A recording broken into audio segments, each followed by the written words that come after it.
நிறைய நேரங்களில் இந்த டிப்ரெஷன் ஸ்பிரிட் உனக்குள்ள ஆண்டு கொண்டு நிறைய காரியங்களை செய்ய முடியாமலே பண்ணி கொண்டிருக்கோம். பாருங்க, நான் எலியாவை குறித்து போதித்து கொண்டிருக்கும் போது நான் இதை தான் கவனித்தேன்.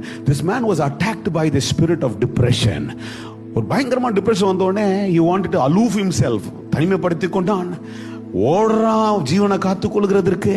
இன்னைக்கு நிறைய காரியங்கள் இப்படிதான பண்ணுதுன்னா, இன்னைக்கு காத்திருக்கிறது முடியாமல் சில சோர்ந்து போனதுனாலே அநேக நேரங்களில் ஒரு டிப்ரெஷனுக்குள்ள வந்திருக்கலாம்.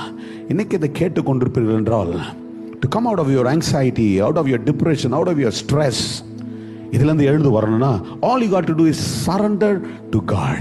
கர்த்தரிடத்தில் உங்களை ஒப்பு கொடுத்து சொல்லுங்க, ஆண்டவரே, உங்களுக்கு தெரியாத என் வாழ்க்கையில எல்லாவற்றையும் நேர்த்தியாய் செய்கிற தேவனாச்சே, என்ன எல்லாவற்றிலும் நன்மையாய் நடத்தி கொண்டிருக்கிறீர், என் வாழ்க்கை குறித்ததை என்னை குறித்ததை நிறைவேற்றி முடிக்கிற நீர்தான் சொல்லி அவரிடத்தில் ஒப்பு கொடுத்து பாருங்க. The Lord will succeed every plans in your life.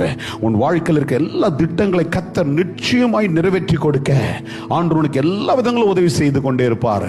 அதனால ஆண்டவர்கிட்ட போய் நீங்க உங்களை ஒப்பு கொடுத்துட்டு ஆண்டவர் செய்கிற காலத்துக்கு காத்துருங்க.